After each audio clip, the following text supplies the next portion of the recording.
Hey y'all, it's your girl Millie Chun. We got to get into the Real Housewives of Salt Lake City, and please forgive my tardiness of this. This episode was chef's kiss. If you don't watch this, I'm asking you, season 5, episode 10, just try to get into it because it was fantastic. So we start off with these two at the speakeasy, right? They were going to get hats or whatever. And Lisa is downloading Heather on the trip. And Lisa's like, oh my God, I missed you on the trip. Heather's like, I wasn't invited and blah, blah, blah. And then Lisa lets Heather know that she and Bronwyn had words because she had called Heather on the phone and Bronwyn was pissed. And Bronwyn's husband told Lisa's husband, John, if Lisa can't get her act together, they have to go. She's looking like, what do you mean? Like, go to the airport? Absolutely, because Todd is not here for it. And this is Todd. You can tell that he is not here for it. Look how tightly his arms are crossed, right? And he is reprimanding Bronwyn. He's telling her that he's never, in the 10 years they've been married, seen her act like that. And it does not look good on her. She's like, well, what was I supposed to do? These ladies, they go off, they call each other out of their names. And she was like, what was I supposed to do? And he tells her, let them do what they want to do. You don't have to do that. And then he tells her that he was very disappointed. She's devastated at this moment. And Bronwyn is like, whatever Todd thinks is very important to her. And the fact that he's disappointed, she's upset about it. So she's going to have to try to figure this out. I love this moment with Angie and her dad. I think this is what a lot of the shows are missing. This is the reality of it. Angie's mother passed away. She had an alcohol problem. There were 7 of them, and her dad had to raise all of them. And she is hurt because she saw a gift that was given to her daughter that was her mother's. She had no emotion. And she said that she just tries to be the best mother that she can be. And she thanks her dad for being there for them. And she knows now that it was difficult for her mom and him raising all of them. They had such a sweet moment, right? I love when this part of the reality is shown. This was so sweet. Baby, let's get to the dinner party because this is where it's at. So Brahma was the first one to show up. She said she usually likes to arrive fashionably late, not too late, but Mary scares all the ladies. So she was going to surely be on time. Then Meredith and her bangs showed up, and Bronwyn is telling her how Todd kind of reprimanded her and he did not like the way she spoke in California. And then Meredith says, oh no, I'm not like that either. I don't usually get loud like that. But then they did a flashback showing Meredith getting loud, and she does that. So Mary finally came down, graced everybody with her presence, and the ladies started coming in. Mary was pissed at Lisa because Lisa has on the outfit that Mary says she got off the Versace runway, but Lisa swears that she saw it first. I don't believe anything Lisa says. Whitney says she did not want to be shown up looking like Meredith, so she decided to wear her headband with her outfit. And I thought Angie looked absolutely beautiful. Like, the ladies did their thing. But then bitter Heather showed up, and Heather kind of got the party started just a little bit, right? She came in and she hugged all the ladies and air kissed everyone. And she skipped right past Bronwyn. And Mary was like, you're not going to hug Bronwyn? She was like, So the ladies are all seated. Everybody's happy to be here. They're looking at everything on the table. They have little gifts and they're all different. Mary has put a lot of thought into this.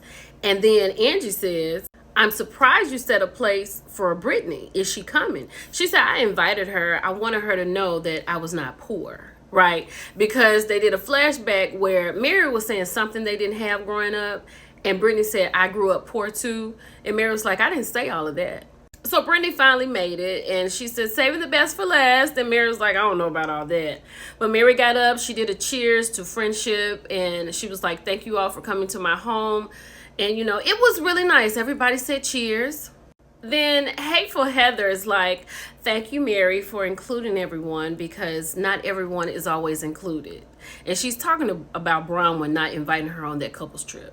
So this is Bronwyn keeping her eye on Hateful Heather, right? Because she is trying to listen to what her husband said and she is trying to stay calm. So as they said, we about to break bread. Brittany is looking around and she was like, ooh, you all look a little bit more tanner. And she's realizing that she was not invited on the trip as well. She, Heather, are Mary, but Mary said she wasn't going to be able to go. Now she has got the party started. So she says, Mary's the only person who has invited me to anything this week. And you, Angie, come to my Mormon prayer event and you bring a bottle of wine because they don't drink wine at all. And then Whitney's like, but you're drinking champagne now. She said, yes, but I wouldn't drink wine in front of my prayer partners. And Angie says, girl, how am I supposed to know that you don't drink wine when you're doing 3 dudes at one time? Child. So she messed up and told Angie that Jared and her are good, who she's a fool over, and the other guy, and then she's dating another guy named Hal. So those are the 3 guys that Angie says she's doing. Baby. Mary said, I don't know all the guys that Brittany is dating, but Jared is sliding into her DM. So this is something that he said about Mary. What a quality and amazing human. And then he says, I was immediately connected to you as a daughter of God. I feel the spiritual connection still. When I tell you, after Brittany watches this back, but if she knew this at this moment at this table, she would fall to pieces because she loves Jared with everything. So then the producer said, have you told Brittany? She said, no, I don't need that soap opera. I have enough going on in my life right now. Child, Brittany would die stiff. So as they're going back and forth, now Brittany is on here with Brownwyn. And Brownwyn is like, you talked about my husband. You said he was disgusting. She was like, I didn't say that. She was like, you said that you don't understand how I could be attracted to him. And she was like, yeah, I did say that. And they went on and went on. And then Heather got into it, right? Now she's asking Brownwyn why she doesn't have a prenup. Child, Brownwyn said, you got to quit knocking on that door, Heather, because you're not going to like it when I answer. Heather said, open the door.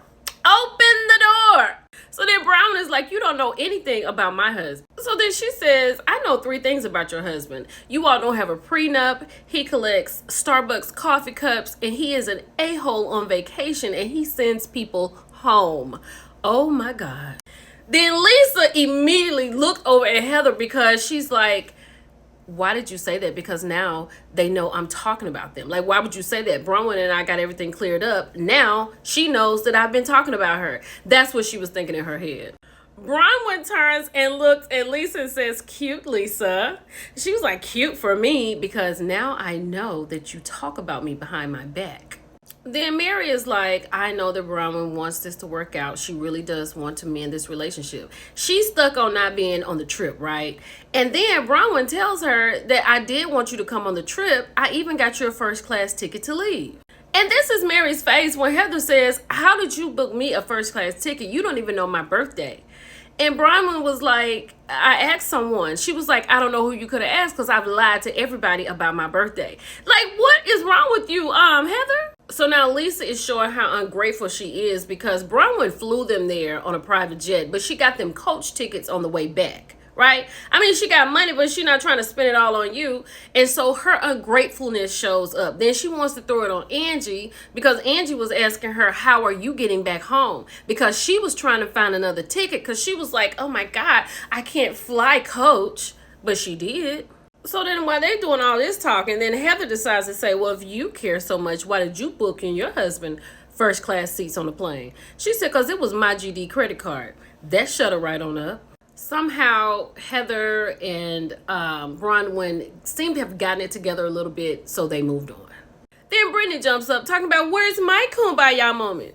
Then Bronwyn said, get her a dog. She needs affection or it's unconditional love. So now Angie wants to talk to Meredith because of what Sean said on a podcast about her son liking boys. And Meredith is upset, so she decides to pull her phone out and play the recording. Well, she had it in Whitney's face. Whitney grabbed the phone. This is Meredith getting up, snatching the phone out of Whitney's hand. So Meredith says she doesn't want to go backwards with Angie, or it's not going to be pretty for anybody. Angie took that as a threat. They kept going back and forth. Mary was trying to tell them to be quiet, and if you cannot be quiet, you have to leave. She had to call them out by name back and forth. Baby, Meredith got to put her coat on. Did you ask me to leave? I'm out because I don't need this. Meredith went and hugged the host and thanked her, and she said, y'all can talk about me after I'm gone. Bye, y'all.